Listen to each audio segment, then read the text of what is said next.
The following podcast is a member of the Pokecasters Network. Pokecasters Network, supporting Pokemon content creators, their shows, and the community of Pokemon fans. To find out more, check out PokecastersNetwork.com or find us on Twitter and Facebook. While I finish setting up, do you want to explain to me this whole Susie is Mew concept that you seem to be spreading like throughout the entire universe? Well, see, here's the thing. I didn't say Susie was Mew. I just said that Susie was legendary. Cause Well, like then who turned it into Susie is Mew? I don't know. You might have actually. I feel like I didn't. Someone else did. I just said Susie was legendary. To which someone else said, like, yeah, but the only legendary that has like transform ability. That's what it is. Okay. So it had to be Mew, because Susie's obviously a legendary, duh. She knows all the things. See, it's weird right now because as of right now, this recording, we are finished with Arc 3, recording-wise. So there are so many things that happened that I'm literally just like, I can't say anything. I don't know anything. I am here and just like chill.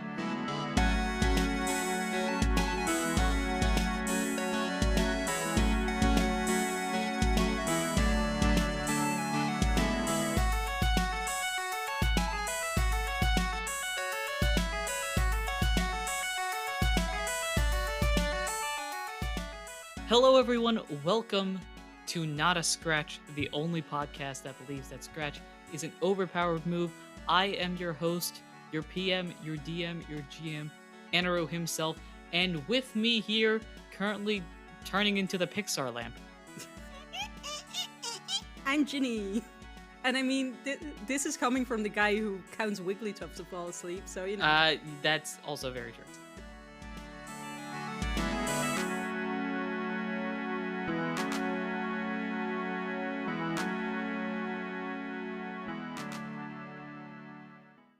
Hey Jenny, how are you doing today? I hope you are well. I'm pretty well. I'm excited to start.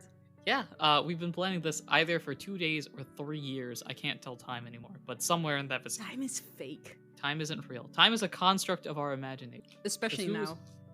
Because who is to determine that an hour is an hour? A day is a day. A week is a week. Anyway, regardless of all that.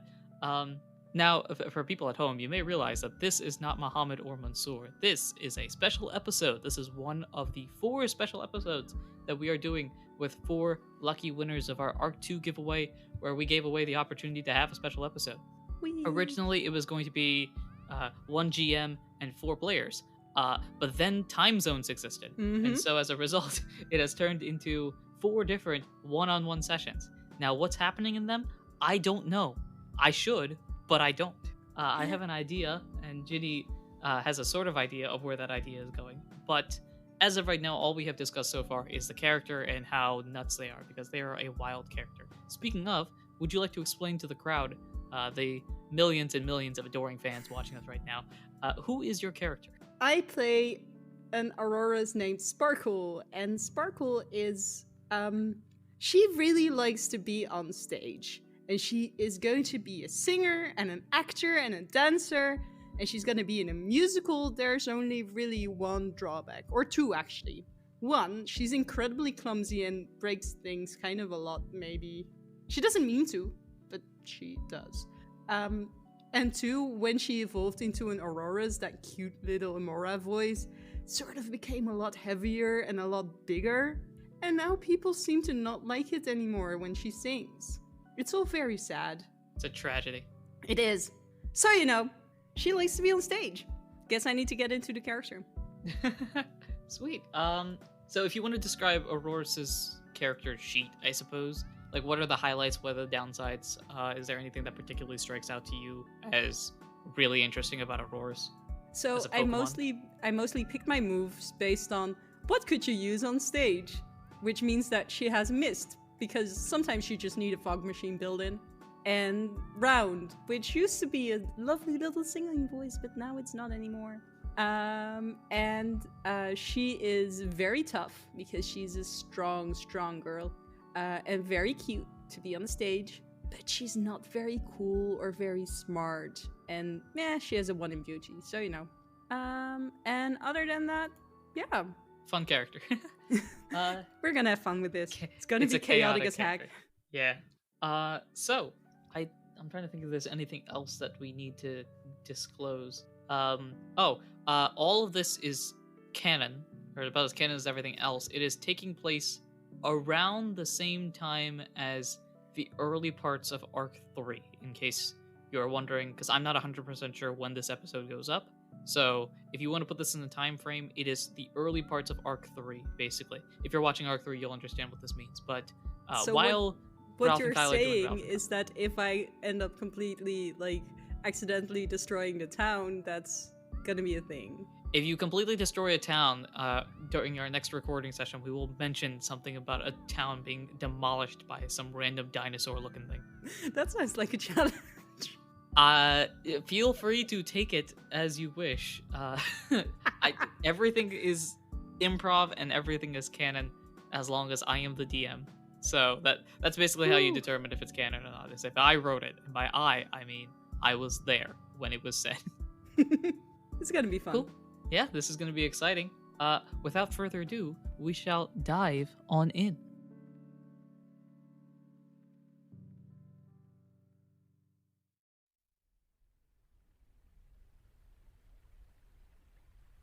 Welcome to the dive, Jenny. Splash! In the splash, we see ourselves in a completely different area. I can say this with safety. We have not explored this area of the map at all. We are currently in the Fluvius state, which is basically, you know where Ralph and Kyle normally live? It's not there. It's on the complete opposite side of the continent. Ooh. But we are there, or the country, I guess. I don't know. The Empire. I don't know what the Alchas region is. The region. Yeah, that's what it is. The Empire strikes back. Yes. So, in the Fluvius region, there is basically the biggest river. There's a huge river on the southern side of the Fluvius region. And this city that we are in, Carpton, is basically on the edge of where the river splits.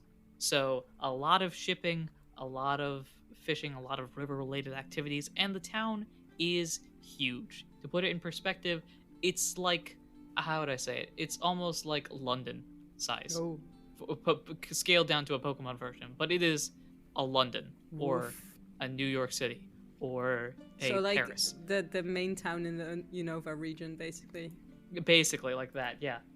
It is definitely big in the Alchas region. It's the biggest town probably on this side of the region. I don't know that, but it's probably the biggest one because it's so close to the rivers, very close to the ocean, and the rivers go deep into the region itself. So a lot of opportunities for sales and stuff like that. Anyway, as a result, because of all of this, they have experienced the Enlightenment period that everyone experienced in the 1700s and stuff like that. So a lot of cool activities, a lot of cool peoples, a lot of cool characters. Speaking of cool characters, we see our friend Sparkle. Now, we're going to build this ourselves because this entire city was built, about 14 minutes and 8 seconds ago. Yeah. So, I mean, it was a water city. Yes. That we So, in this city, where do you think Auroras would be right now? I'm going to say the time is around late afternoon. All right, so I don't know if you've ever been to London or any places like that, but you can actually, there's a specific square where there's people hawking the leftover tickets for musicals and stuff for cheaper. Mm-hmm. And I think that Sparkle is over there trying very, very hard to get tickets for a musical. But Okay. she's not very rich, so, So why don't we... let's do our first roll. Now, the question is, what would fit trying to find tickets for cheap? I mean, it's probably either, like, perception or charm, right? Sure, yeah. I think this is more of a you trying to use your like charisma to persuade people, like, oh, could you please give me your ticket for significantly less than you paid for it? Question mark. So go ahead and roll cute. Now in the system, it's a D20 plus the modifier. So go ahead and do that. Ooh, nice. That's an 18 plus 3 for 21. 21. Okay. Already the story is completely different than I expected it to be. So Same. in the system, the way that it is as of this iteration, if it's a single digit number, it's a fail. If it's 10 to 14, it's a mixed. If it's 15 and higher, it's a success, full success. So with a 21, people are giving you tickets for free. I think that makes sense. So you just happen to find a person that's just like, all right, let's think. You find a bear tick. There we go. That's another poke. You find a bear tick that's complaining as they're walking down the street. I'm not able to go to the show. I have to find somebody to get this ticket off my hands. Stat. Up in pops a Sparkle, just like, sir, hi. I couldn't help but overhear, but, did you just say you have a ticket left over? Yeah, I do. Are you interested in going? So she's at this point literally like, you have to imagine this huge dinosaur, cause like Aurora's is like what's American weight? 469 lbs. Yeah. So it's like it's like 2.5, 3 meters, or around 8 foot, 9 feet tall. Yeah, it's 8 foot 10 tall, or 2.7 meters. I'm European for the people who don't know. They use a regular system. Yeah, it just counts in tens and stuff. It's amazing. Yeah. Anyway. But yes, yeah. So you have to imagine this huge dinosaur, and she's literally like jumping in the air and coming down and everything. I find it funny, actually. I just looked this up. Beartic is like maybe an inch shorter than you. So wow, Beartic is one of the few bear. Pokemon that are looking at this like, hey, this isn't weird at all. This is me. Yeah, like, that's the same height. Yeah. So we see Sparkle jumping around, causing a barely registerable earthquake. Exactly. And the Beartic goes, okay, here you go. Hope you enjoy the show. You mean it? You mean it? You mean it? Yeah, sure. I can't do anything with it. And she lets out this really high sound that probably kind of hurts people's ears a little bit. You feel, if not necessarily see, a bunch of Pokemon staring at you with like those glares, like, oh my gosh, really? Sorry. There's that one person in the back just like, oh, just shut up. Sorry. You know, I just realized I should have put Earthquake as one of her moves. That would have been interesting, yeah. Can I get Earthquake somehow? Yep, I can. If you want to change that, we can. We haven't established your moveset yet. So changing Ancient Power, I guess. I was joking about the city being destroyed. I did try to warn you. Oh boy. All right. Anyway. Oh boy. The Beartic goes, I would hurry up though. The show's gonna start in about 20 minutes, and it's downtown. Points in direction. Insert here. It's downtown, so I would get going quick.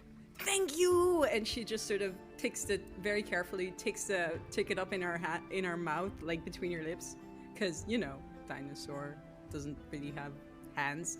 Yeah. And then with the ticket in her mouth, she's like, thank you, and she starts running off towards the theater. Boom, boom, boom, boom. Oh, nice kid. Okay, now what? Oh wait, I should have charged her money. No. Okay, great. Her charisma was just so high. Oh no. Okay. Such a cute little kitty. So, we see you rushing downtown. Go ahead and roll athletic. Yeah, strength. So that's tough. I also love that she tough, literally doesn't know what show she's going for.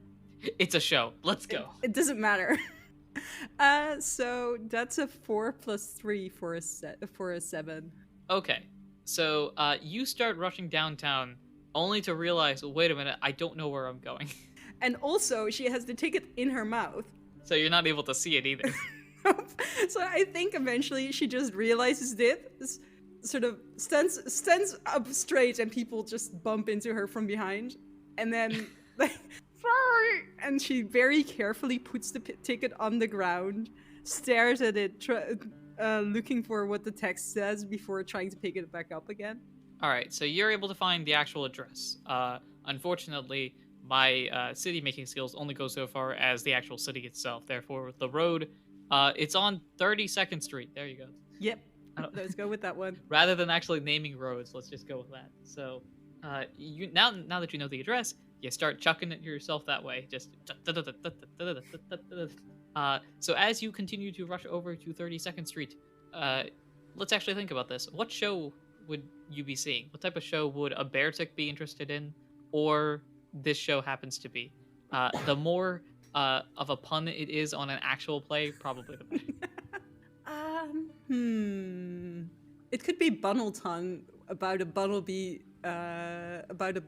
who gets into who raps about politics in the Formia not the Formia, the your region. Oh my gosh, that's great. Bunnelton like Hamilton. Oh, that's wonderful. Yep. Oh man. All right, sweet. So you're going to Bunnelton now. I think when you read the ticket, you're like, oh, this is Bunnelton. This is the greatest show of all time because tickets have been sold out since next year, like all the way there, and you just happen to have one here, which makes me wonder how lucky this Aurora is. So I think she literally at this point probably literally sparkles at this point. So clippity cloppity clippity cloppity clippity clop. You guys rush over to you rush. I'm so used to multiple people in these games. Like you guys just rush over. Oh wait, no, it's just you. So you start rushing over to the theater where you see the long line for Bunnelton. Yeah, I think we can fit like several Ralphs and several Kyles in me, so you know. You guys, it's like the head, the tail, each foot. Exactly.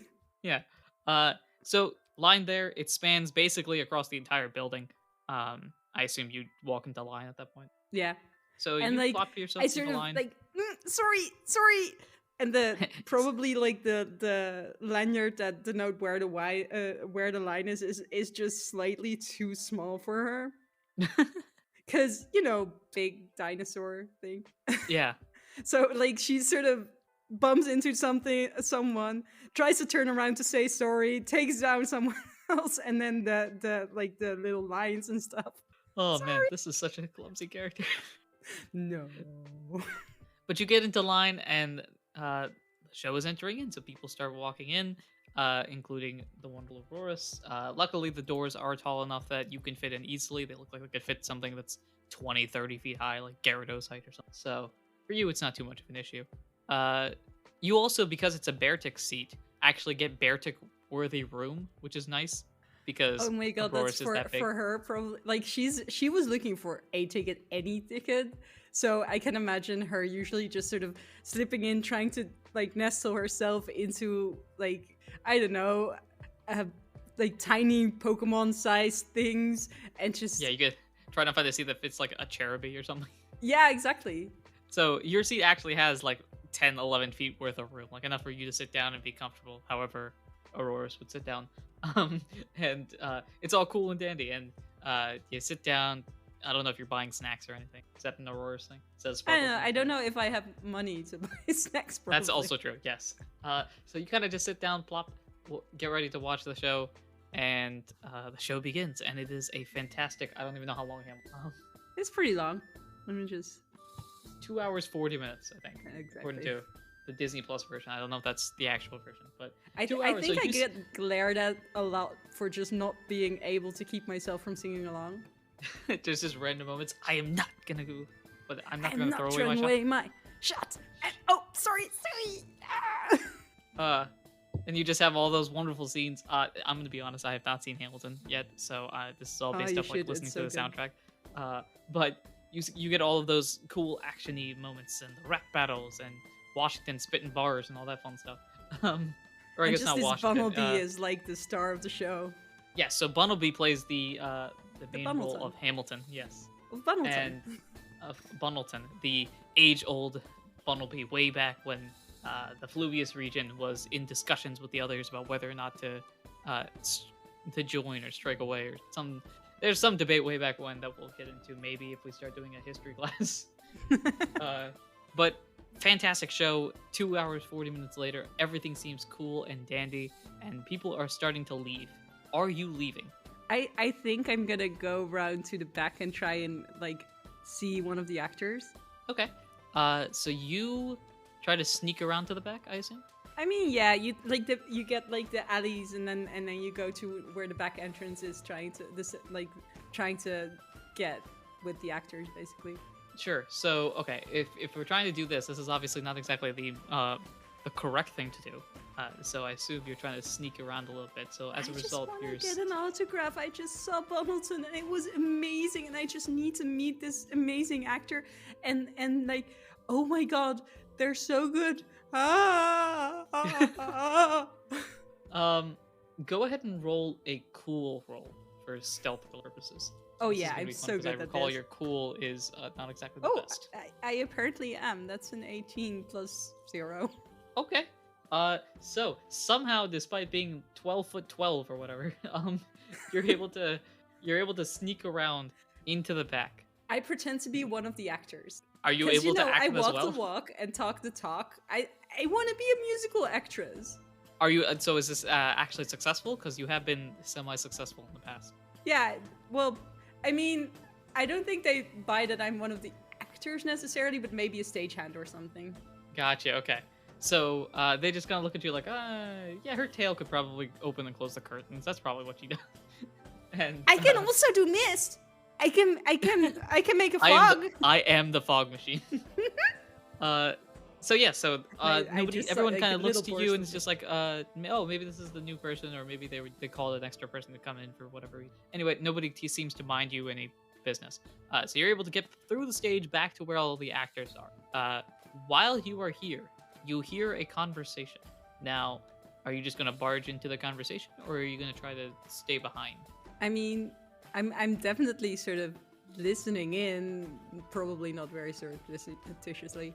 Okay. So I will say this. You notice that the conversation consists of the director and a few of the higher actors. Ah. So, I'm with not that being gonna said, because you're able to barge see in. that. Unless it's the Bunnelby playing Bunnelton, which is Lynn Bunuel Miranda. And if he's there, I'm gonna not be able to contain myself and just have to ask for an autograph. This is sort of a luck roll that I'm doing, but I'm gonna see if Bunnelton is there. I have Lynn Bunnell as the name written down. So, good news, I guess, for your stealth perspective. They are not there. However, the director of the show is there. Who would be directing? What type of Pokemon would be directing a play? Like, I'm imagining almost. It might just be because we had a bear tick earlier, but I'm imagining like a bear of a guy, basically, because like directors are often these like big burly guys. I don't know, in my brain anyway. That's sure. So what type of? Whatever. No, yeah, I think it works. So what type of Pokemon would that be? So would like Ursaring maybe? I don't know. Yeah, Ursaring works. So Alex Ursamoir, apparently. Alex Because I just looked it up, and Hamilton's director is Alex Lacamoire, so you know. Apparently, this entire episode is going to be just a Hamilton ripoff. We apologize. We're doing this out of love. Yep. Except that I don't actually like know most of these things. I'm making them up as we go. Well, this is the one I looked up anyway. It's a really good musical. Yeah, it's absolutely a very good music. I need character. Great. So, at this specific meeting, you see the director, who is an Ursaring, Alex Ursamoir. You see the person who played King George, which is a Gorgeist, and you see the character that played Washington, which is a Magneton. If you have names for them, that'd be great. But otherwise, we can just leave them out. I mean, I could look up what the actors are called. You'll be back. I don't know. Let's go. The Washington was a Magneton, right? Correct. I mean, Washington, Magneton, I guess. I know. What's his actual actor called? There's a few different ones. I think the main one is Christopher Jackson. Christopher Maxon? Maxon? For Magneton thingy. I have Maxon, I guess. Work with that. Sure. And then the character that's King George is a Gorgeist. Was it? Oh, fair. I am sorry for all the typing noises. No, it's not. Jonathan Groff, obviously. Yeah. Jonathan Gorg? Gorg. Okay. I should maybe take notes of this, but you know. It's fine. Remember, this is all improv. Forget it. Whatever. So currently the conversation right now is in the back is Maxon the Magneton, who was Washington, Alex Ursamoir, the Ursaring director, and Jay Gorg, the Gorgeist, who played King George. They are having a heated conversation. Would you like to overhear their conversation, or just walk past them? Oh no, I'm sort of like trying to look like I'm busy doing stage-handy things, except that I don't have hands, so it's kind of like just sort of nudging here and there. I feel like maybe. you could use your tail. Oh a yes, lot. that's fair. Yeah. So go ahead and roll. I guess this would be a perception to overhear the conversation. Oh, that's so not gonna work. That's a 3 + 1 Ooh, okay. for a so, 4. So, you try to overhear the conversation, but you are too far away right now with whatever task you're doing. You can tell the conversation is heated, and from your perspective at least, you can tell that the director is very worried. But outside of that, that's all you get. Oop. Unless you want to move closer. Moving closer. Okay. So as you move closer, I don't think at this point they would notice anything, so they just continue to have their conversation. You hear bits and pieces. I don't understand. Well, I think we'll go. I don't understand. Are they sick or something? I'm not sure. I mean, they just haven't shown up. Well, how are we supposed to do tomorrow's show if we don't have the opportunity to have the character? Well, I don't know. We need another actor, but we don't have another actor. I mean, I think at this point, trying to overhear what they're saying and just being very curious, she's just sort of shuffled up until she's standing pretty much behind the director, and her tail is like wagging like nothing else. And sort of she bends her head to go, like, you know how a hanging microphone goes between some people? Yes, yeah. Kind of like that. Like, okay. I'm gonna roll on my end to see if they notice. Because you're not exactly being stealthy at this point, but No. they also are in a very engaging conversation. Oh, they notice, all right. Okay, so so it's basically like I mean, that. it's kind of hard to miss, to be fair. Yeah. So as they're having this conversation, they kind of it's almost like the mic man in a film just drops their mic accidentally and just plops down real quick before popping back up. So as they're having this conversation, but where are we gonna find another boing? Sorry. Hello. Hi. Have I just gotta say, I'm a really, really big fan. I know all your songs, and I wasn't supposed to sing them, but I can. And it was such a good show. You guys are amazing. I've been wanting to see this show for ages and ages and ages and ages and ages and ages and ages and ages and ages. And your guys are so good. Thank you. No, I'm thank sorry. you. Have you been working here long? Yes. Okay. I actually just rolled to see if they would actually believe it. I got a nat 1, so they believe you are. Oh, wonderful. Um, She's giving them one. You know that grin when you're trying very hard to convince someone that you're not lying, but you're totally yes. lying. yes. Like that grin is like. Yeah. Anyway, do you think we should hold tryouts real quick? It's not a very large part. They're back in their conversation. Well, I suppose. I mean, it's not a very large part. It's just a couple of lines. But where are we gonna find another? One of our actors tomorrow is a little sick. It's not a very big role, but No. kind of important to the actual storyline because it sort of jumpstarts the quest and everything. You know, a lot of things like that. Ooh, I got it. Okay, yeah, it's the play for King's Quest 3. It's the third one in a series of stories and stuff like that about the King's Quest. The role isn't exactly very I watched big. King's Quest 2 and 1 so many times. You Like, did. somehow lots of people had tickets for it, so I just went I went 58 times to 1 and then 32 times to 2, but 2 hasn't been out that long, so it's fine, you know. That's kind of the same thing if you think about it. Interesting. So you know King's Quest 1 and 2 and their story and everything. Fascinating. So you know how there's the king and queen have a son and a daughter, right? Yes, so the son is kidnapped and he goes on the journey, and the daughter is the princess. They stay there and all that sort of mumbo jumbo. The idea of King's Quest 3 is the journey of the son coming back, basically escaping the wizard that he's trapped under, and the daughter is the character that we're missing. It's not a very large line. It's a couple lines here and there, but it's incredibly important at the end of the show because it's really jump-starting what King's Quest 4 will eventually be, and a number of other factors like that. So, would you be interested, since you know the lore, to try out? Yes. Yes. Great! I think you have the sort of character already. You seem like a powerful person, and the princess is definitely a powerful person. And I start, like, I try very hard to keep my composure because these are important people and they're potentially offering me, like, A chance. a chance to get on stage. I don't know if I get paid for it. I probably don't. That doesn't matter. I'm gonna be on a stage and I'm gonna be a professional and I'm gonna be good and this is gonna be fine. And I'm just sort of like biggest grin ever on my face and big eyes sparkling and just sort of yes. Great. The lines aren't very important. You'll probably have them memorized in 30 seconds or something, but we do want to send out a tryout. So tomorrow morning, come back here and we'll try you out with the other people we think could be good for the position. Is that all right with you? Yes. I will totally be there, sir. This is gonna be great. I have stage experience. It's gonna be great. And like, this is amazing.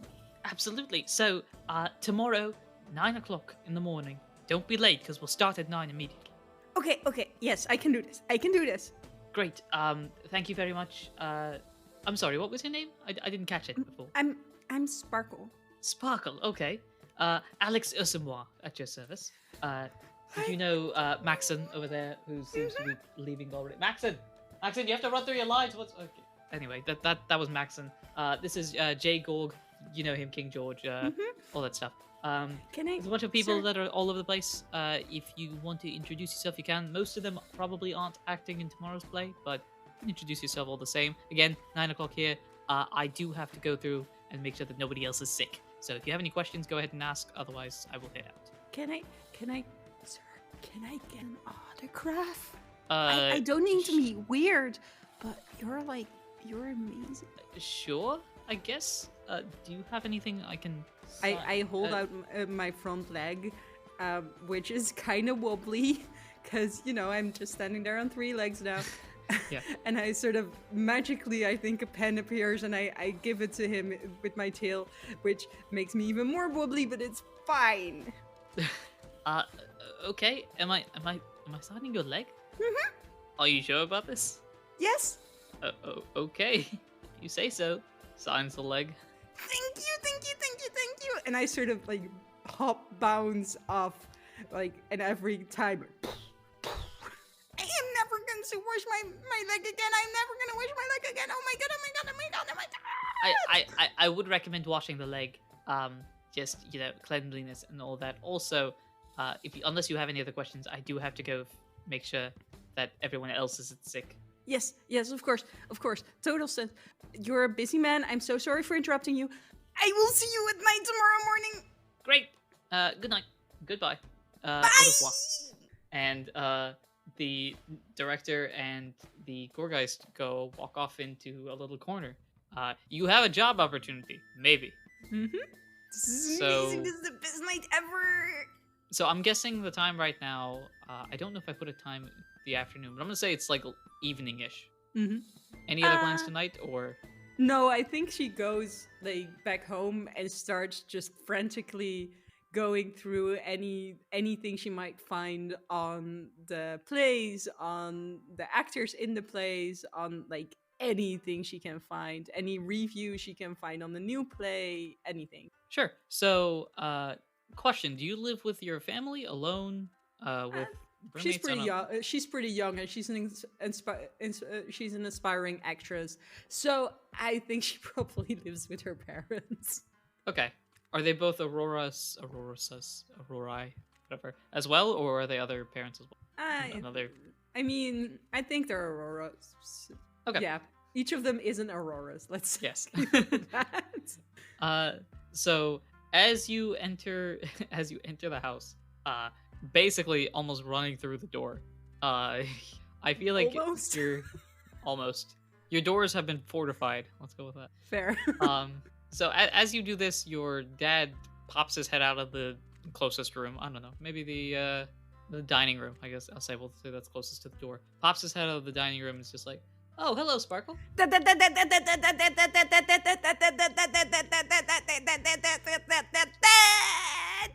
Honey, did we fix the door? That was Sparkle. Yes. Dad, you. Yes. Okay. Would you like to try that again this time with actual Pokemon talk? this play sick. Someone sick.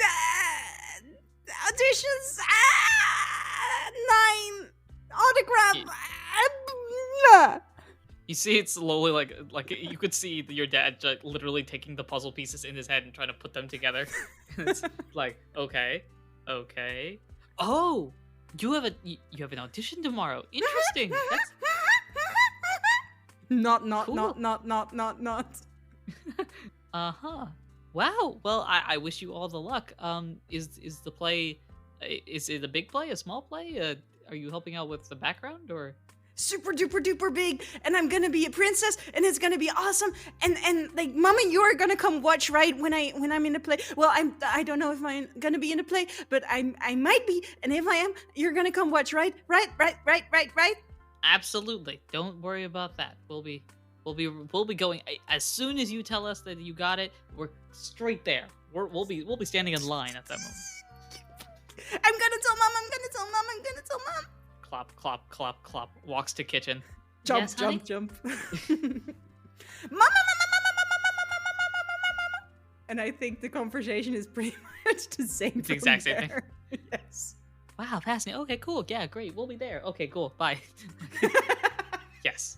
I think like this will probably also not be the first time Sparkle has been excited, and she's been equally excited about playing like a tree in the background of a school play as she is about this. So, Yeah, so I think after this engaging conversation, is there anything else you're planning on doing tonight, or just wake up tomorrow morning and head on out?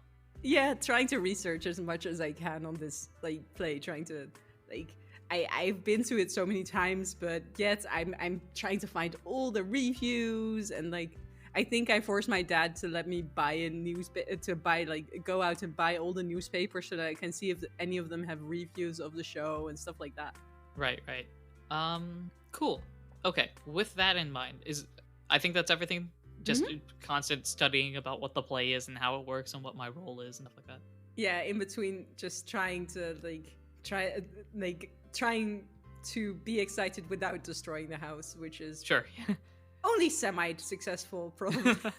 All right, sweet. So you go ahead and do that, and I think at that point you come back, you've practiced, you figure out the gist of your role and how it plays into this particular play and everything like that. So I think you go to bed, wake up the next morning. At what time would you be waking up if the thing starts at 9?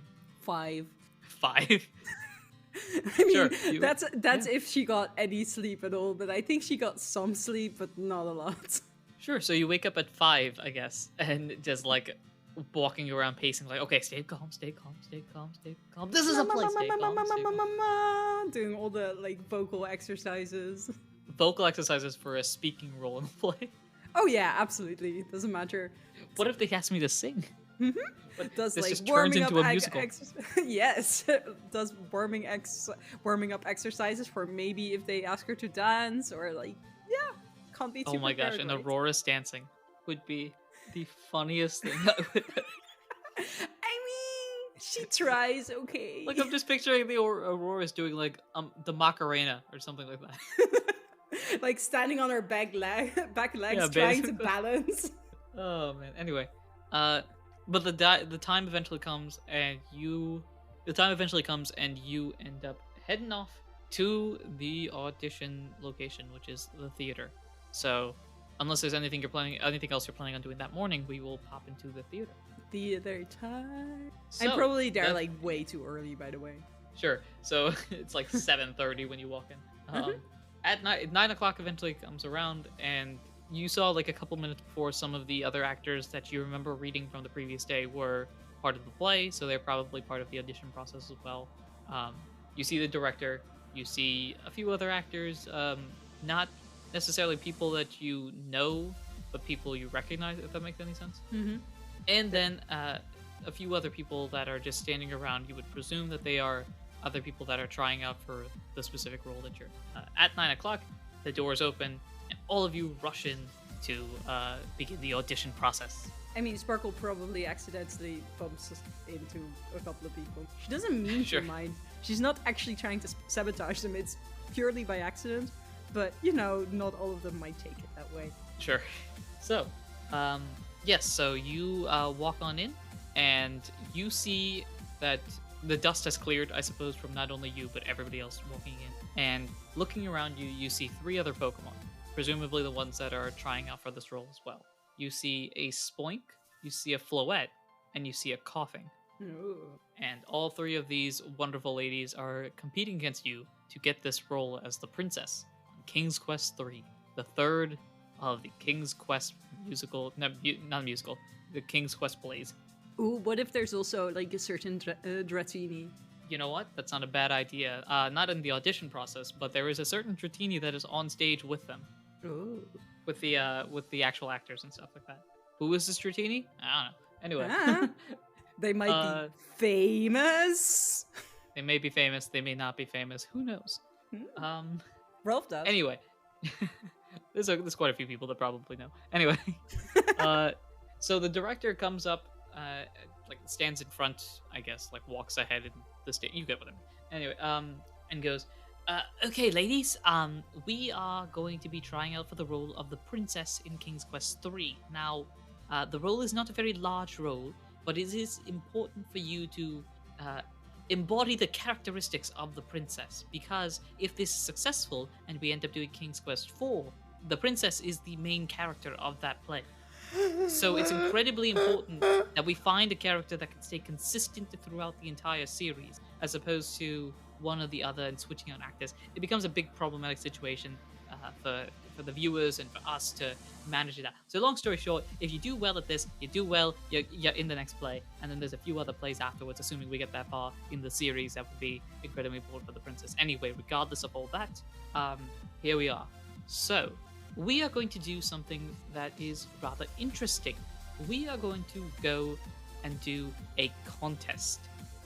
Question, would Sparkle know what a contest is? I mean, she's an utter theater nerd, so I'm assuming so. Okay, so, yes, okay. So, in the, make sure, there we go, okay. So in the, there's a couple of Pokemon that are on stage and out there that are watching that are kind of confused. Like, what, a contest? I think I know what that is, but what is that? Well, let me explain to you. So, a contest is, it consists of 3 major parts. There is the appearance, there is the ability to move and act on cue, and then there is the moves. Now, all 3 of these combine to really show what type of character you are, and we're looking for somebody that can embody the princess, a smart, hardworking, focused individual that eventually in the next play will be able to take matters into her own hands as she tries to save the kingdom. Smart and focused, the embodiment of Sparkle. This is going to be great! So, first things first, we are going to do a physical appearance type of thing. Now, this is not going to be anything weird or anything like that. What we want to see is you physically show that you embody what a princess is. So, here's what we're going to do. I'm going to give you each half an hour, and as your own separate room, you're going to go in there and create a costume for yourself that embodies a princess. Now, you could go and just put on a standard dress with glass slippers and all that sort of thing. That's fine. But no. We want to embody the King's Quest princess. This is a hard worker. This isn't somebody locked into a castle the entire day. This isn't somebody looking for a prince. This is somebody going out there and doing their job for the kingdom. We're looking for somebody like that. So, half an hour, your job begins now. Rush off to wherever it's indicated. Sure, so, Is anywhere indicated yet? Because otherwise she'd just be rushing off in a certain direction, realize that there's nothing there, look around wildly, see the guy pointing somewhere else, and then... So, there are 4 specific dressing rooms for each of the 4 audition people. They've just kind of cleared them out. So you are in dressing room number 4. Okay. So you head on into dressing room number 4.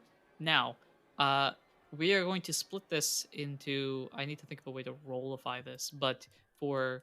I guess for the contest perspective, we're going to split this into, like, head, body, feet. Okay. What would embody a princess head-wise, body-wise, feet-wise? And then we'll do different roles afterward. All right. So she's absolutely going to like may use her aurora beam and try to do it very softly to create eyes, and then maybe make like a very sparkly crown out of the eyes for her head. Okay. We'll build the character first, and then we'll do the roles afterwards. So the idea is like a crown for the head. Mm-hmm. And then she was also told that it was very serious, so she also wants a pair of glasses. Because serious equals glasses. That's how this works. As a person that wears glasses, I agree. So Same. And we're obviously the most serious people ever in the room. Yes, absolutely. This is how this works. Yep.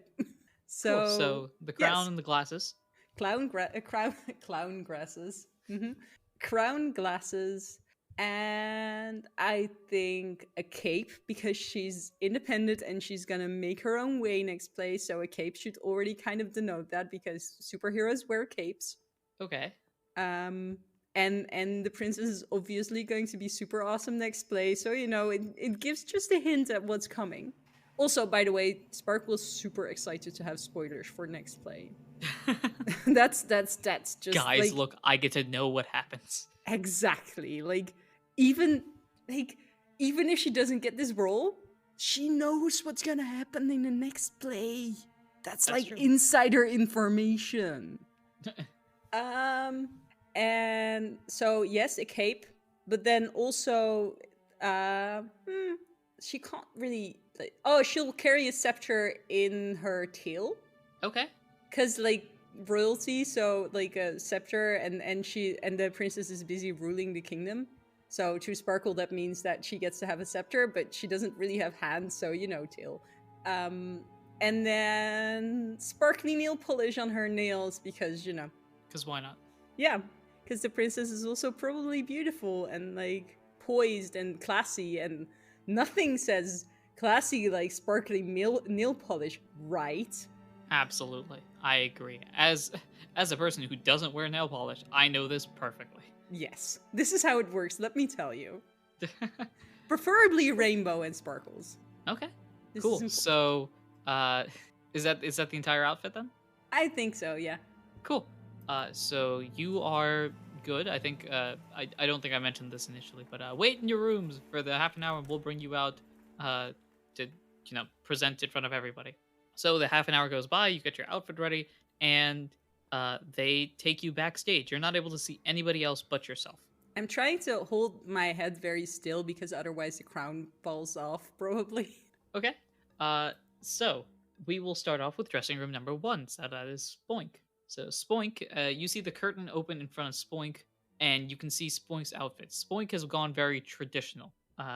So has the crown, has the dress, has the basically the outfit like that, and Spoink looks very serious, not budging its face. It's just yes, hello.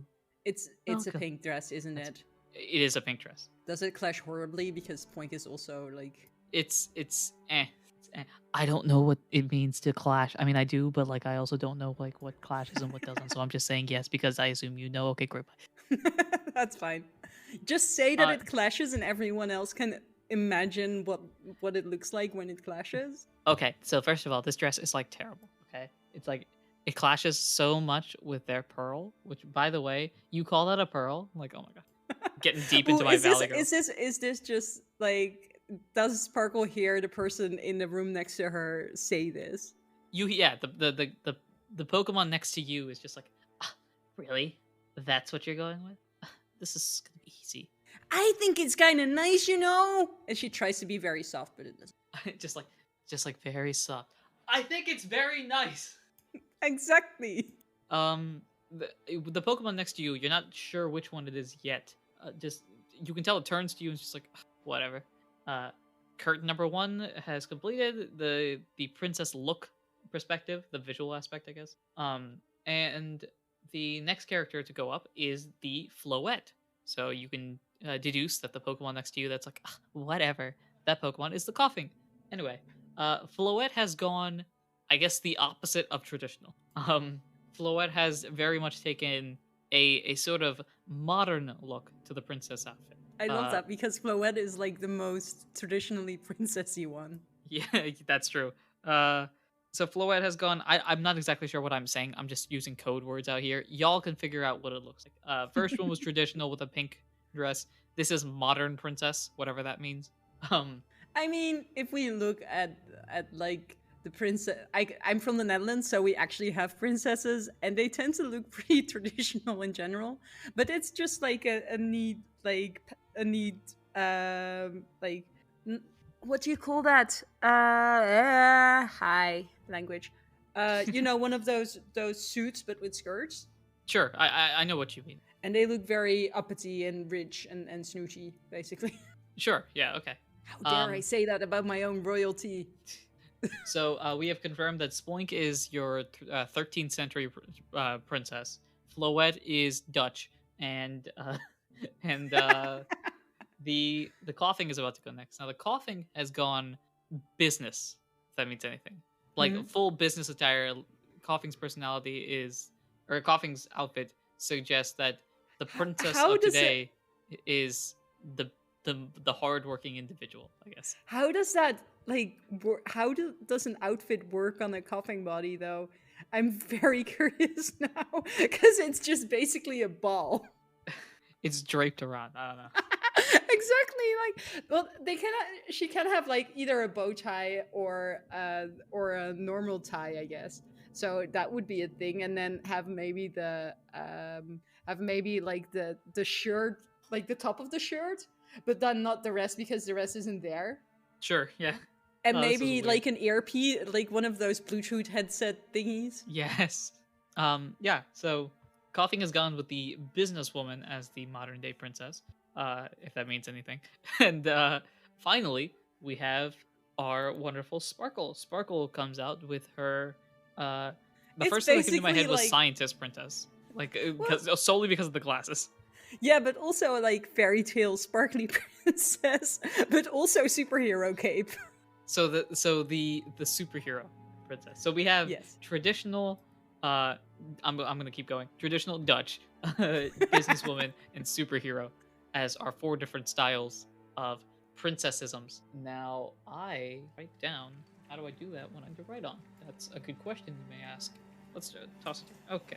I mean, you have a keyboard and a computer. I do, but also my life is obsessive around sticky notes. Fair. So everything I do is around sticky notes. Like I have months worth of Ralph and Kyle battles on sticky notes that are just floating around here. Yeah, see, I used to do that, and then I got 2 cats. Cats probably would not help. No. So I used to have like my whole desk full of sticky notes and do notes for my RP sessions on there as well. And then cats happened, and now I don't use sticky notes anymore. Note to self, if I get a cat, no more sticky notes. I mean, the thing about sticky notes is that they don't really stick anymore once cats get involved. At that point, they're just notes. Exactly, and notes that are messed up and all over the place. So, what I will ask you to do, explain to me what attribute this epitomizes, and then roll that. So which one do you think this would best fit? Like, for example, I don't think this is tough. No, I think this is probably cute because she has the sparkling nail polish and the sparkly crown, and like the glasses can be super cute as well. So I think this is cute. Okay, so go ahead and roll your cute, and then let me know what the results are. Right. That's a good stat for me. But that's a natural 1. Ooh, okay. How would you describe how this goes terribly wrong? So I think what happens is, I already said that she was trying very hard to keep her head upright so that the crown wouldn't fall off. So she walks onto the stage trying to be very stately and very calm, and like for her crown not to fall off. And then somewhere in the distance she hears music, and she just can't help herself. So like she just more and more she's trying to do like her little catwalk, very stately sort of regal thing, but her head starts bobbing, and then the crown falls off, and she tries to catch it, but then she steps on top of her cake, and the cake rips, and like the crown falls off, but it falls right at one of the judges. and she like Sparkle rears up and she's like sorry, and but like she's kind of jumping while she does it, so the stage starts creaking dangerously as well. Oh boy. It wasn't that one. That wasn't that one. Yes. So that happens. Ooh, I think it makes perfect sense for this. So because of that one, you said what was it? The crown fell. Mm-hmm. On top of one of the judges. Okay. Specifically, the Dratini judge. Oh no. Now, am I killing my namesake character here? Now, who is this Dratini judge? It is someone named Ginny. I don't know why that's the name. Just a weird name. I don't know. Strange. But 1/3 of a singing trio that I can't remember the name of off the top of my head. But did we 1/3 ever? of a singing I think like last episode you said that they never really got a name. Yeah, they might not have gotten a name. So if you want to name them, now is your chance.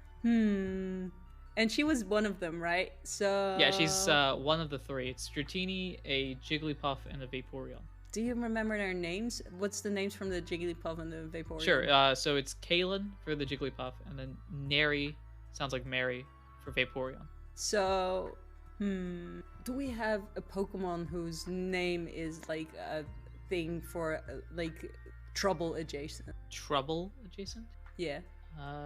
Don't think so. Confused with what you mean. Well, I was going for something Three's Trouble or something in that sense, but then like make the trouble a Pokemon. But I guess we can just go with Three's Trouble. Three's Trouble? Okay. So, since this is your character that we are ruining, what is your reaction to this? Moo. I'm trying to remember what kind of like persona you gave them. Sure. So, my description for the voice that I have listed here is soft voice, quiet, and cat-like. Cat-like. Okay. Oh, right, because I said they were kind of cat-like. Yeah, I remember that. So I think that, like, for a moment, like the crown falls, and for a moment there's this sort of deer in headlights, and then she just like, how dare you? And she just sort of slides up and gets right in the face, and sort of gets really angry. And then she just, from one moment to the next, goes completely cold, turns her back, walks away, and sort of waves her tail at the other judges. Get her out of here. Ooh, interesting. Okay. It's funny because I think I established Ginny as like the soft, like, yeah, things are fine, things are cool. Okay. But apparently, I mean, we can go back. Snapped. No, this is fine. I feel like this was perfect. Like everything. I'm just thinking about how my cats react when they're angry, and what my cats do is like get really angry, throw a hissy fit, and then turn our back and be like, "I'm not talking to you. You're bad. I'm not." And then you have to sort of grovel with them to make it better. So that happened.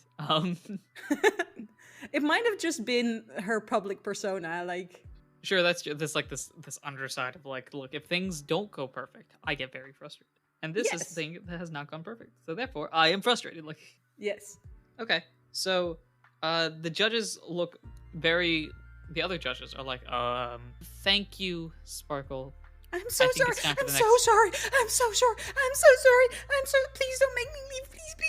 I think it's time for the next time. I'm such a fan of yours, and I can't believe I did that. I'm so sorry.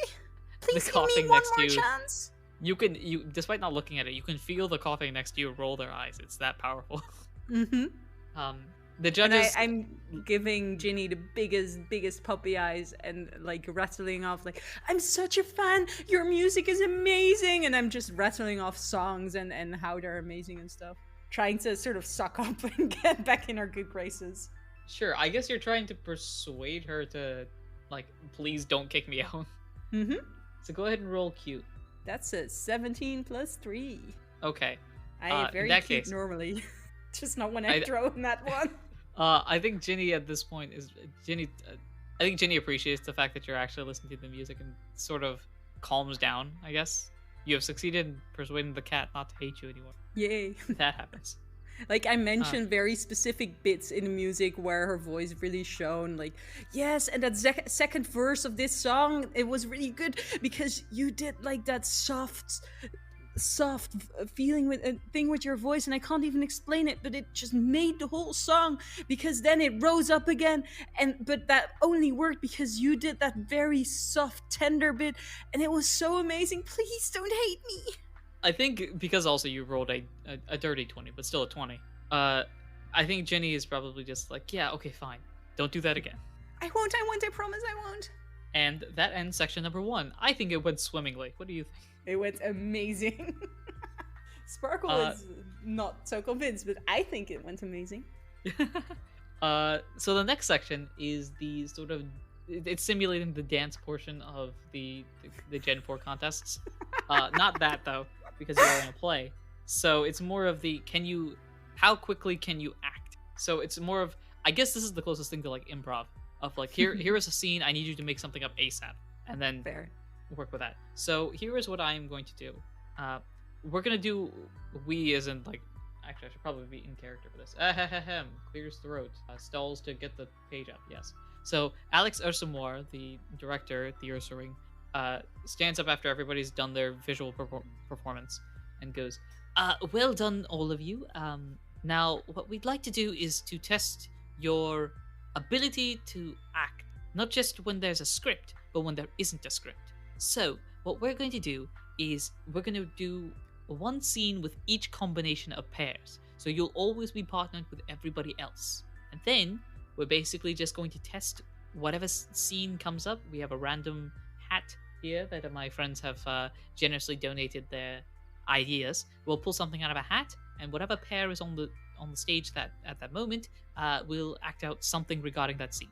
It doesn't even have to be related to it, as long as you can be inspired by it, and both of you need to be able to bounce off of each other. That's incredibly important. Even if there's a script, you still have to understand the emotions that other characters are having in order to truly be part of the scene. Because if you're part of the scene, then the audience becomes invested in the scene. Understand? Not. This is absolutely not something drawn from improv, is it? My oh gosh, 3.5 years it would be. 3.5 years of improv is finally coming out. Like literally, I'm just pulling out like, hey, I remember this lesson plan. Let's do this. Exactly. So what we're gonna do, we're gonna put you into pairs with each other. You'll always be partnered with somebody else. Yada yada yada. Pop goes the weasel and all that stuff. Great. So, with that said, I think we will act them out now. This is what I'm going to do. I'm literally going to look up a random idea for your scenes. The other ones will just magically assume that they have random ideas as well, and I'll roll combinations. But for you, I'm going to randomly generate an idea, and then based off of that, set you up with one of the Pokemon, and you just tell me what type of scene those two would do. Mm-hmm. So I'm literally typing in random idea generator. There's a site called randomideagenerator.com. Fantastic. Because of course there is. It's the internet. Of course. So, your first scene is going to be with Spoink, okay? So that's like the traditional princess. That was the traditional princess, yes. So based off of that, you can kind of get a gist of what type of character they are. They seem very traditional, I guess is the best way to explain it. So the idea here is a robot-operated app builder for students. Based off of that, all right. Make up a scene that Spoink and Aurora's would do. So I think Aurora's just immediately goes to robot, and starts like moving really staccato is the best way I can say it probably, and like does a robot-y voice and goes like, "Friend Spoink, I am here at your command. I will build an app for you." Okay. So I need you to roll performance, which I believe is also cute. So I'm surprised we're rolling as many cutes as we are, but yeah. Seeing as this is a performance-related thing. It could also be smarts because I'm doing a robot, I guess. True. I think performance probably would fit better. Unless you're going to in detail about the smarts. Like, yes, I have, I coded myself in C, like something like that. Yeah, it doesn't really matter because it's a 4 plus 3 is 7. I've been rolling a lot of 4s. I should probably switch dice. Ooh, yeah, that's a oof. Let's see that. If it makes you feel any better, I'm rolling for everybody else's performances, and they're all garbage as well. So these poor people who are the judges. Yeah, it's a oof situation. So your thing with Spoink was how many points? 7. 7 points. So your performance is okay, is maybe stretching it. Yeah. However, Spoink's performance, I rolled a 1. So Oh, Spoink's performance no. is garbage. Not able to act at all. of Basically just not even freeze up. barely even saying anything. Yeah. Spoink just kind of sits there like, I'm sorry, I don't know what you are. Are you supposed to be like a robot or something? I don't am understand. a robot. Okay, but like where's the like not in the scene at all. She's very Yeah, much yeah. critiquing like, but where's the app builder? What about the students? Your I'm- robot operated, not a robot. Oh my gosh. Like I'm a not robot. yes Okay. ending at all. Okay. I think that's where the 7 comes in as well, because this makes Sparkle just incredibly insecure. Like, she just thinks like that it's her that did it wrong, and like, I'm sorry. We can do your thing. Can you do your thing? Or I can do a thing that's also fine. I can do a different thing. I can do a thing where I'm the student and you're like the robot app thing, or not. It's up to you. It's Ding. Time's up. So that was a thing that happened. That was you with Spoink. Floette and Coughing go next. They have a Floette has a performance that's about as good as yours. Coughing's is slightly better than yours from that perspective. But overall, we can tell that you guys aren't exactly professional improv people. these poor judges. So let's see. We have Spoink and Floette go next. Both garbage. Spoink again comments about, but your idea isn't a good idea. And Floette's just kind of sitting there like, I don't know what to do anymore. And so that shuts down terribly.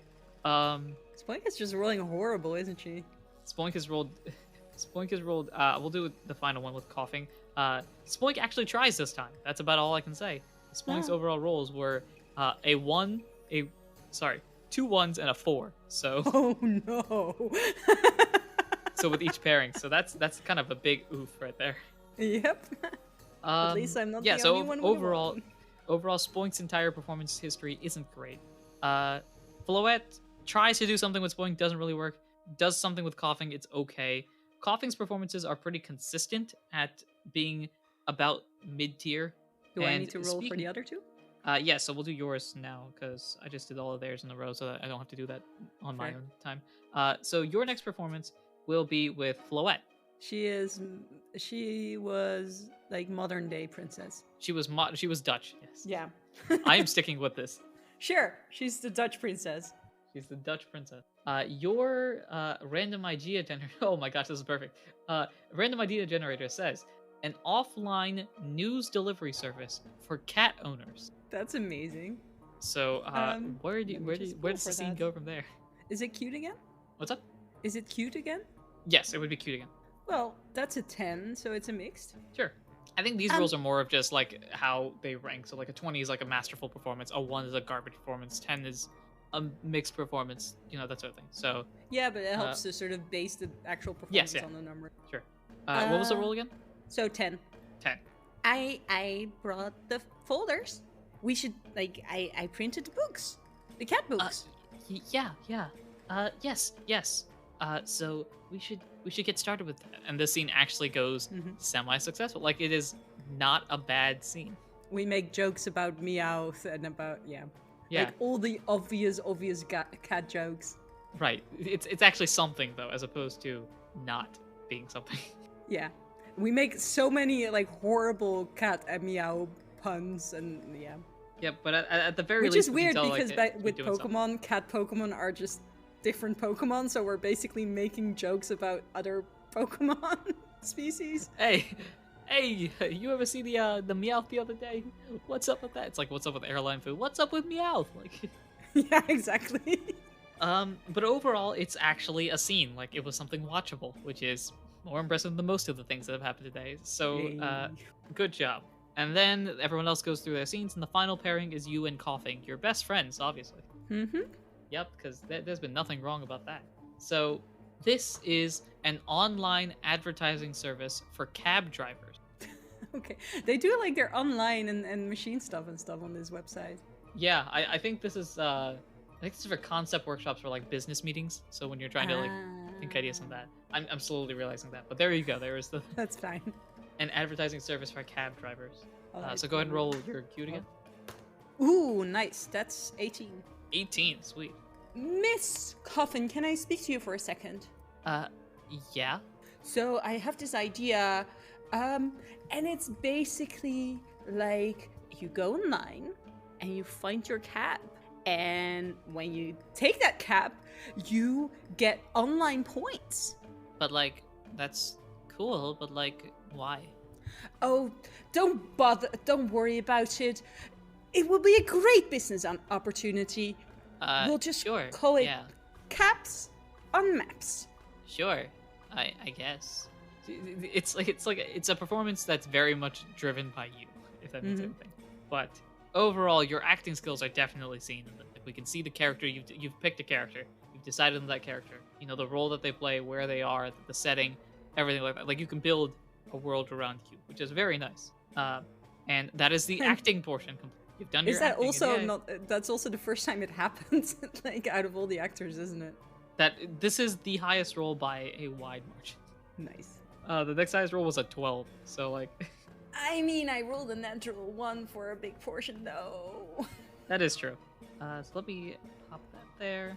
Sweet. So that takes care of that. The acting portion is now complete, and just like last time, we have I've already forgot his name. Alex. What's his name? Alex Ursamoir. Alex Ursamoir gets up and claps like, "Yeah, well done, well done, well done. That was very nice by all of you." Now, the final aspect is moves. Of course, Before he does that, contests. I take a bow, and my nose just sort of touches the stage, and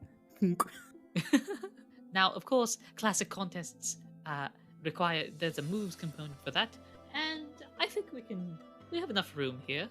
So let's do a contest with the moves. Now, we'll have 3 rounds, and us 3 will judge. Points at Ginny, points at a character to the left who's basically been wearing a hoodie this entire time. You can't even see who they are, and himself. So us 3 will judge, and basically, we want you to use different moves that you have and try to show them off. How not just necessarily how powerful they are. This theater has been through literal wars, so earthquakes and all those sort of things, avalanches, fun things like that. So is it gonna survive Sparkle? Valid question. But so feel free to use the moves to your heart's convenience and show off your creativity with these. And without further ado, we will begin. We'll start off with Spoink. So Spoink is going to use. Spoink is going to use Confuse Ray. Why not? So this we're going to do more like a battle, though it's not a battle. So I'll be rolling against the accuracy to see if it hits, and then rolling for the damage to show how powerful this is, right? So in this case, Confuse Ray is just a roll to see if it hits, so we do that. I did not hit. Oh boy. Spoink started off so well. Aww. Spoink tries to go for Confuse Ray, but doesn't seem to be doing much of anything. Like the Confuse Ray starts and then just stops. Would Spoink, you is that say it? that the judges Yeah. are just a little bit confused about why they're doing this? I can't tell if that was a pun or not, and therefore, I don't know. It was. Oh man. Let's see. Apparently not a very good one, though. Oh man. Alright, let me put that over there. So we have Spoink, we have Floette, we have the Coughing, we have the Sparkle. The Sparkle. The Sparkle. So Confuse Ray does not work. Floette, what do you do? Floette's gonna go for Razor Leaf. Let's see if it hits. That does hit, and we'll roll for damage. The higher the damage, the more spectacular and creative it is my interpretation of it. So let's see, so we're just gonna roll damage. No need to add like attacks and special attacks and stuff like that. So with this Razor Leaf, rolling a 16 out of a potential 20, that's 80%. Yeah, that's pretty good. So Floette starts creating leaves and starts making special. What was the thing? Like Floette's able to control the leaves even after they go past. It's not just a straight line. So Floette's able to, using its magical powers, I guess, turn it into like little loops and designs, and they're like, it's almost like a what are they called? Like the flag waving things, like the long flags that's an event. Yeah, I The get what you streamers, mean. that's I what I just don't know the. Yeah. So Floette's basically using the Razor Leaf as her own streamers and doing special moves with that. So that is a success for Floette. Now it is Coughing's turn. Coughing is going to go for Assurance. Coughing is not going to go for Assurance. Coughing has missed. So now it is Sparkle. Sparkle, what are you? All right, so it's damage based, so special moves aren't like interesting here, right? It's solely based on the damage dice. All right. In that case, I guess we're going for. And do I use the plus that it has here? The plus meaning. So it says damage dice 2d6 plus 8 or 2d6 plus 10. Yes, yeah. So it's 2d6 plus 10 would be 10, and then you roll your d6, add that. Okay, so and then I have refrigerate, which says normal type moves become ice type moves. Damage base increases by 1. So would that make for round, which is a normal move and now has plus 8, would that make it plus 10 because it's an ice type move? Is that how it works? So the base would increase from, I think it's 6 to 7. Yeah, the damage and then base. I get plus 1, so it's still like plus, so then it would be plus 10. So when the damage base goes up, there's a specific area called power, I believe. Mm-hmm. So that would increase by 1, and that increasing by 1 changes the dice. All right, so that's plus 10, and then I get an extra plus 1 because the damage base increases by 1 as well. No, it's just the damage base increasing by 1. Okay, because the ice type thing doesn't like do anything here. Yeah, that's something that you would have to calculate on your end. Okay, but so in this case, because round is a base 6, correct? Damage base of 6, power 6. Then it would be 7. So yeah, so it turned to 7, so it goes from 2d6 plus 8 to 2d6 plus 10. Yeah, Yes. and then so you would roll 2d6 plus 10. Yeah, that puts it on the level with Aurora being. Yeah, sure. Actually, yes, she's gonna go for round because my Sparkle loves to sing, even though she's not here. That is, so she's gonna try and show off her singing. Sure. So first, we'll see what happens, I guess. Yeah. First, you roll for accuracy. So that's a d20, and you have to beat whatever the accuracy roll is. So accuracy is 6. Do I add anything to this? It's straight up. All right, so that's a 10, so that beats. Yep. Okay, now you roll for just the damage dice. So in this case, because of refrigerate, it's plus 1, which means 2d6 plus 10, right? Yeah. Yes. Yeah, let's go for pink and blue sparkly dice here. That's not too bad. That's 7 plus 10, so 17. The 17, it's originally 2d6 plus 10. It's literally the most average thing I could have rolled, because with 2d6, the number you're gonna roll most is 7. Yeah. And I think how the ice, she starts singing, and it's not necessarily pretty singing, even though she's trying to make it pretty. But it's way too loud because she was singing when she was just a tiny Amora, and then it was kind of cute. But now she's a huge Aurora, but she kind of forgets that when she sings, so it gets really loud. And also because of refrigerate, what happens is as she sings, it's kind of like Elsa in Frozen, where it's sort wonderful. of the ice starts spreading around her because of the refrigerate happening. Right. I think it goes well, not perfect, but well. So it's impressive that your singing is causing the seats to freeze, and everyone's on the edge of their seats. Type of, you're almost building the tension by freezing their trying not to get frozen as well. Yeah, you're building tension by making sure that they don't freeze their butts. So yes. But overall, and it's very loud and not necessarily maybe some cracks start forming here and there. Also, the lovely thing about round is that you can't just stop doing round. Oh, is it one of those moves that lasts multiple turns? Yeah, let me look it up. I thought so anyway. I think it doesn't say here, so I might be looking at the wrong thing, but I thought it was a consecutive thing where you kept using it. This move increases your power when used by different Pokemon on your side in a single turn. When round is used by multiple Pokemon, the Pokemon will immediately use it, regardless of speed or priority. Each consecutive use of this move has the power doubled up until it hits the maximum of 240. No, that's all in the same turn. I think I'm. So I'm is it if you move. use the move again and again? It's not like Thrash where you're locked into it. It's more like building on top of each other, like Fury Cutter or something. Oh, that might be. I thought it was a repetitive thing, but apparently not. It's apparently if more Pokemon use it in the same round, it builds power. Oh, okay, I see.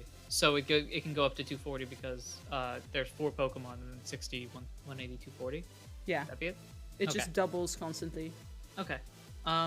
It's Sure. So in that case, the so round still it's, works it's the way. 60, 120, 240. Okay, gotcha. Anyway, so that's the first round over. I don't know if I mentioned this earlier, but the rule that I'm saying is that you have to show all your moves. So you can't use a move again once you've used it once. Oh no. That means we're getting an earthquake.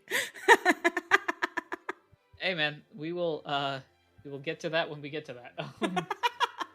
So next up is the Spoink for the first turn of round 2.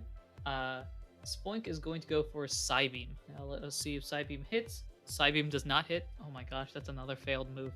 Poor Spoink. Spoink has basically lost it. Poor Any hope Spoink. that Spoink had seems to have gone away.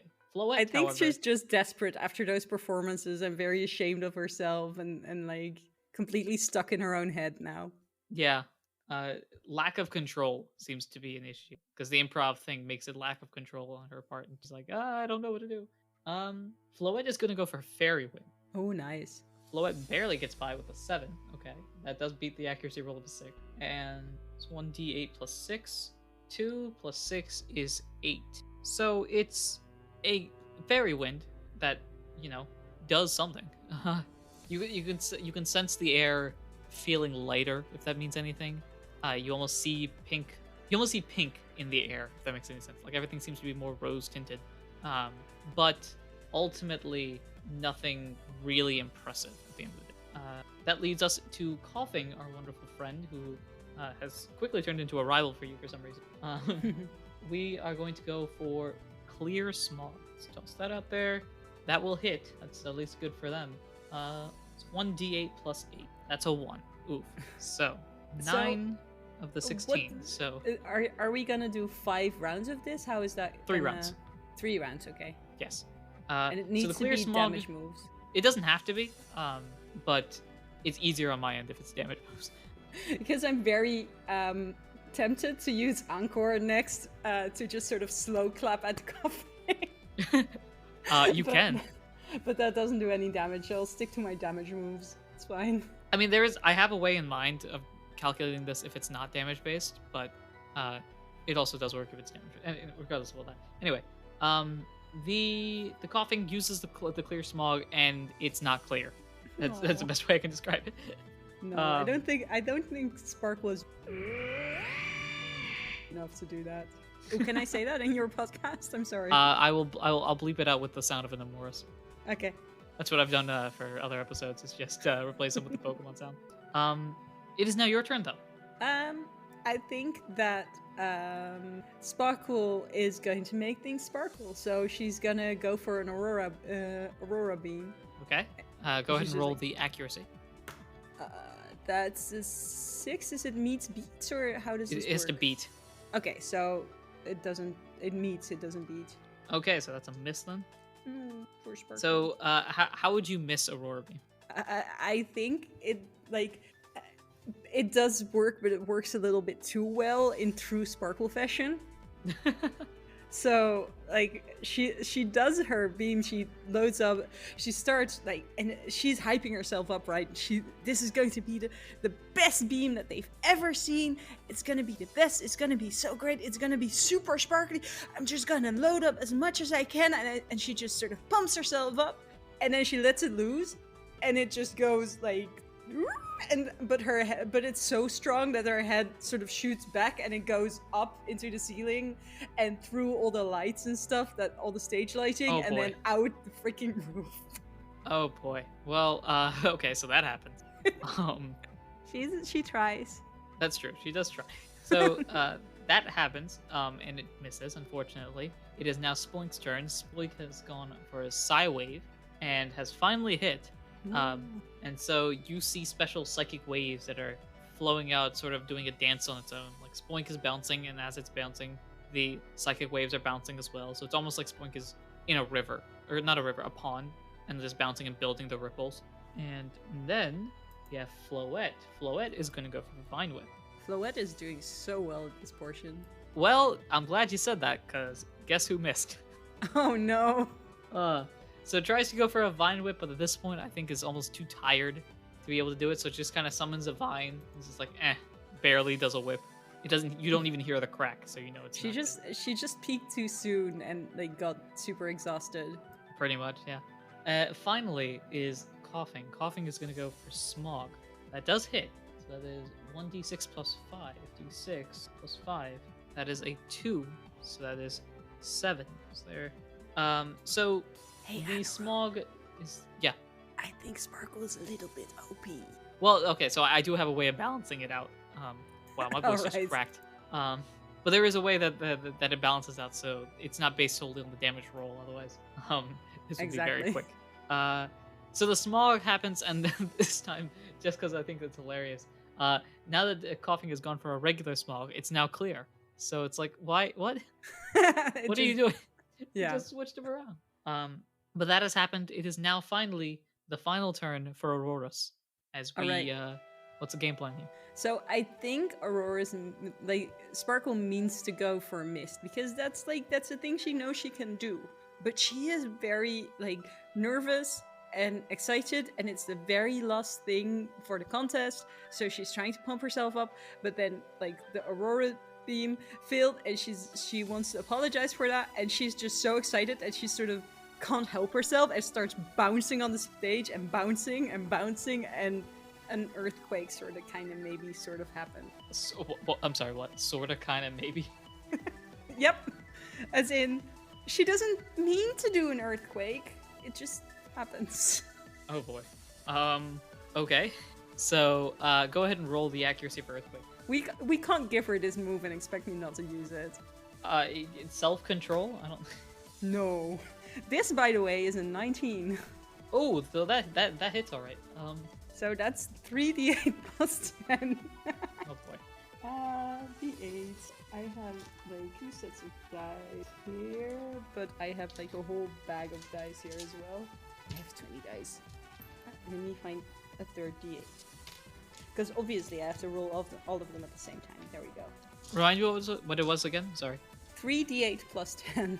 PDA plus 2. So that's 24 damage. 24. Jeez. So you start bouncing, and then the characters next to you start bouncing. Then the stage seems to be bouncing, and now everybody's bouncing. I'm sorry. And you cause an earthquake, surprisingly enough. Just make sure. The big question is here. Does, yes. Does the stage have 24 hit points? I'm gonna roll and see how many hit points it's got. I will give it the opportunity to have 20. Not a great sign. Uh-oh. Really not a great sign. Uh-oh. Alright, let me do the math real quick. I just rolled every dice I have to see what it was, so theoretically it should. I mean, if there's a d10 in there, unless you roll 2 zeros, chances are pretty good of it having more So I than did say 24 for the hit other d10, I would take the number instead of the, like, I'd take 50. I wouldn't take 50, I'd take 5. So with that said, he had 32 hit points. points. So basically, there's just sort of like a crack in there under her where the like, you know how sometimes wood doesn't completely crack right through, but it's bent and it's just hanging on because the Right. fibers are interlocked. Not gonna Cool, lie, I was so- kind of hoping she'd fall through the stage. I feel like one of her feet break through. Just Yes, please. you don't break the entire stage, but you break like one section your foot falls through. So now Aurora's is just kind of leaning to its side. Trying very hard not to move from her place so that the judges don't see that she's stuck. Yeah, it's like your back leg too. So you're just kind of like, it's almost like your shoulders are out. Just like, oh look, I'm just stretching permanently. Yep, I'm fine. Not, just hoping that won't be sent backstage while they do the thing where they deliberate about who won. Maybe. Speaking of, yes, we're gonna go deliberate and figure out who won. So, so now it is time for me to do math. And I have already done it. So, You did. as they deliberate on the outside, the Spoink, who sort of has realized that they've kind of screwed up a little bit, and it's like, I'm sorry that I wasn't a great improv partner to you three. You're totally fine. Just, next time, remember my acting teacher. She is really cool, you know, but she told me that with improv you always have to say yes and for next time you should maybe if you remember that, you're gonna be totally fine because like you're a really nice person and you probably really know how to act. It just didn't come out. Yeah, maybe I'll try again next time. Coughing meanwhile. Try again, you, please. We all know I'm gonna be the one that gets the boot. So, like, have fun. And then Floette's like, I thought this was a really good try. We did very well.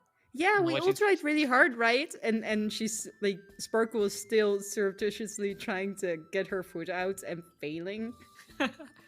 I don't know why, but my Floette, who we've established is Dutch, has like a slight hint of an Irish accent in there. So. Not sure why, but we're rolling with it. Anyway, so you four are discussing Coughing being the I'm not your friend, maybe, no, type of character. Is kind of sitting it's like off to the side, but like listening into your conversation as you three are all like, bro, my acting teacher did this, my acting teacher did that. Whoa, I got this, I had that, yada. Just having fun conversation. Yeah. I feel like the other two are significantly nicer. We may have established that already. Anyway, after all of this talking and discussing and lifing, we reach a conclusion. Dun dun. And so, That was probably we audio have- crimes, I'm sorry. no, it's fine. So the judges pop out, and again, you have we have Ginny, the Dratini. We have Alex Ursumoir, the director, and we have Hoodie Man, which we don't know yet. Yes. So I thought that normally I would be the one to present the results to the winner, but I think you should do it, shouldn't you? Turns to the Hoodie Man. The Hoodie Man takes off his hoodie, and it's Lynn Bunnell, the Bonneton character. Whoa.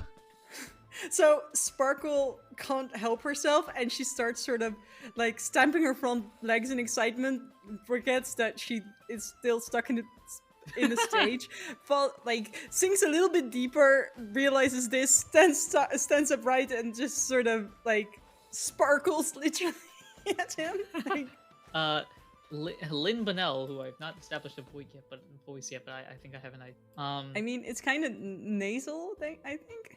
Probably something like that. Yeah, so, this was a lot of work. I understand that, and I really do appreciate all of you for trying out. Thank you very much again. I do really want to thank each of you. So, Spoink, thank you very much. I realized I didn't give the other characters' names, but also, they don't matter. So, Spoink, thank you very much. Floette, thank you very much. Coughing, thank you very much. Sparkle, did you get shorter? Anyway, thank you very much. So after a lot of deliberation, and we really tried, but this was a hard position to pick. But with the highest score out of all the things total together, we have chosen Sparkle. Oh my god! Oh my god! Oh my god! Oh my god! Stamp feet, sinks in deeper, tries to pull her leg out, realizes she's stuck. Oh my god! I can't believe this! Oh my god! Oh my god! Are you sure this isn't a mistake? Are you sure? Is it really on your paper? Oh my Yep. god! Lynn Manuel Miranda is speaking to me. Yep. So that's yeah. Thank you very much again, everybody else. But we have chosen Sparkle. Feel free to come back later for more auditions. Sparkle, I believe we have to discuss your lines and compensation. Compensation? Are you? Okay. Yes. Yes. I'm a professional. I can. Yes. Compensation. Of course, there's compensation. Yeah. But yeah, so that just happened. She's lucky. She's adorable. Basically. But that pretty much wraps it up. I think you have won the position. You have saved the day. You've become Sparkle. You've become the Sparkle as opposed to Sparkle. So, ta-da! We flash forward. So go ahead. Is it on Broadway? Is it on Broadway? It's on Waterway. There we go. Fair. So we flash forward to later that night, and the King's Quest 3, the play is beginning, And right before the show begins, I don't know if you're nervous. Are you just looking around? Are you waiting for something? I mean, I think like she finally managed to pull herself loose probably at some point, and I think she's like until like a fairly late second still sort of trying to fix the stage. I feel like the other people, like the actual stagehands, have probably fixed it by now. But there's like a clear place where the wood is a different color. It's just like, yep, yeah. that's where it was right there. So right before the show begins, is there anything you'd like to do beforehand or look for beforehand before you begin? Lin-Manuel Miranda for an autograph and a picture. I feel like he has already given this to you. Best day ever! And the show begins. As we zoom in to the beginning of the story, we look at the wizard's tower where a young... what Pokemon would be a good general protagonist? Let's see. What's the princely looking frog starter again? The frog starter? The first one that comes into my head is Froakie. You have like yeah, one of their I think Frogadier, there's one of them that's like very much So Frogadier is the second one. That's the one that doesn't have his tongue sticking out, basically. Let me just because there is let's go with the Frogadier. I think that makes a good prince, especially because it's a frog. Sure. So there's a Frogadier who is walking out of the wizard's tower as the play begins. Rather than going through the entire plot of King's Quest 3, which I don't know if you or anybody else knows, but King's Quest is an actual like game franchise that I just decided to pull. I didn't know that actually. It's such a good. It's an old franchise, but it's anyway. So we flash forward way into the end of the play because the princess shows up basically the last like 10 minutes. And you the plot is that the prince, your brother, is coming in, going to secretly sneak in, defeat the dragon, and untie you to be like, hey, I know we haven't met ever, but I'm your brother. And it's like, whoa. Was she captured by a Hydreigon? I guess in this case, yeah, if we're Pokemonizing it, the dragon is being played by Hydreigon. So Hydreigon is sitting here like, we will now sacrifice you in the name of us, and we will become rulers, etc., etc. Evil talk here. And then all of a sudden, you see, as you're tied up on stage, which is very funny because a 9-foot-tall creature is now tied up on stage, but also, your bands are she's bigger than a Hydreigon, and also her brother is a Frogadier. We don't need to think about all that complicated stuff. It's fine. You see, though, the dragon, all of a sudden, as you look up towards the sky, it begins to rain, and then the thunderstorm, and then lightning strikes the dragon falls down, and the Frogadier magically appears. It's like, hello, sister. Brother? It is I, Prince Alexander. Brother, you saved me! Yes, now let us go back to the kingdom and repair it from the ground up. Yes, let's do it! And Frogadier unties you, and you walk off stage. That's basically it. Like I said, it was a very short part. Mm-hmm. But there's part 4 coming. There is part 4 coming. We flash forward to the end of the entire play. The family is back together. Peace is restored in the kingdom, and life will continue to grow over time. And the play ends. Everyone steps out, does the normal bow thing. Sparkle's head literally touches the stage as she bends like her very long neck. And you see in the tall people's crowd, is the best way to describe it, your mother and father, who promised that they would be there. I think like as soon as she's been trying, she's seen them as soon as she could, as soon as she came on stage, and she's been trying not to wave, but now she does. Only she's also bowing, so sort of like trying to keep upright, trying to wave, but also she's still bowing, and and you fall, basically everybody falls along with you. Yep, and, because the bow, what you call that? Garland, I guess? Sure. Like where all the actors make sure they're touching each other so they can synchronize the bowing. Sure, yeah. The final bow, the curtain call, or whatever it's called. Yeah. Yeah. So everybody bows. Because you're holding onto everyone's hands, you fall down along with them, and it's all a chaotic scene. It's right on top of the bit that was already weakened because my foot went through it earlier. So your foot smashes through it again, and and I'm with once that again happy stuck. scene, and with that happy scene, we can end this episode. So the curtain, like all the actors walk off for the curtain closing, and Sparkle is just still there trying to get her foot loose. I feel like that's a perfect way to end it. Yep. Sweet. So, how did you enjoy? I guess Hamilton already in process. That was so much fun. I'm glad to hear it. This is very much my style of I don't know what's going to happen. We're going to figure it out as we go on. And we basically reinvented contest, which is something I was not expecting this morning when thinking about this. But it works. Yeah. How did you enjoy my utterly absurdly chaotic baby? Oh, it was fantastic. I like players that mess up, basically, if that makes any sense. Mm-hmm. And your entire character, to put it nicely, is a mess up. So. Oh yes. So the first time nice. I played with her was in a Pokemon Monster of the Week one shot, and they went to the theater, and she literally got stuck in the chair while the theater was being destroyed by Pokemon, and they used and they wiped butter all over her to get her out. Oh wow. So yeah, so fun stuff like that. That'd be wild to think about. But that does end this special episode. Thank you very much for joining us today. Joining me today. Again, thank you for I think having there's so me. many more people. This was such a blast. Because this is a special episode and you are the special guest, is there anything you would like to promote or talk about, or where can people follow you? Just anything you want to toss out there, feel free to toss it out. So I'm Ginny Voss on Tumblr and Twitter, which is GINNYVOS.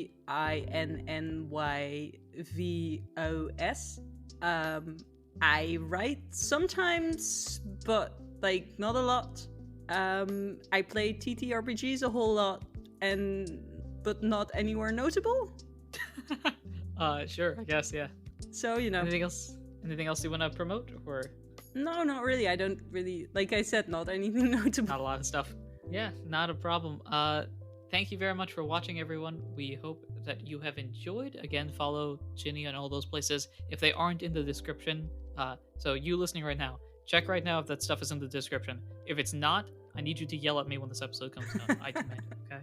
Because if it's not in there, that it should be in there. I will just yell. Person. It's just gonna be a bit hard to hear because there's this whole Atlantic Ocean between the two of us. Yeah.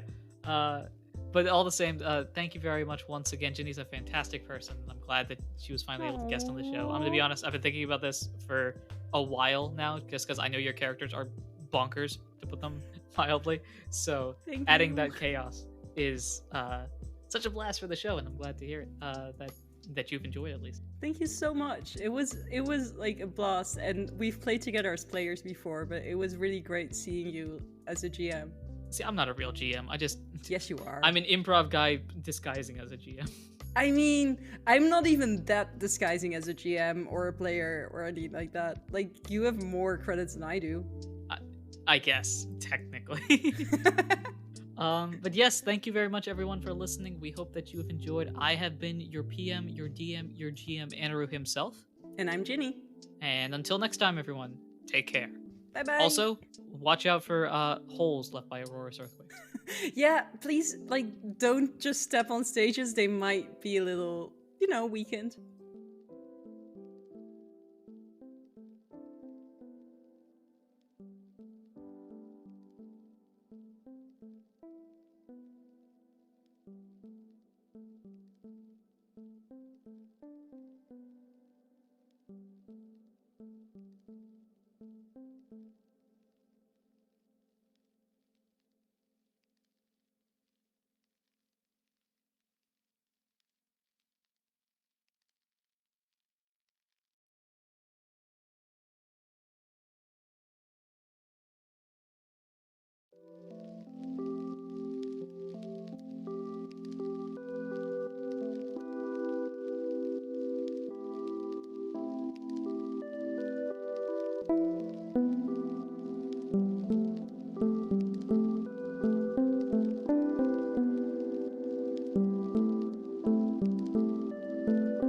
Hello, this is Anirudh, the GM, PM, DM of Not a Scratch, and thank you for listening to this special episode part of our 1-year anniversary of Not a Scratch.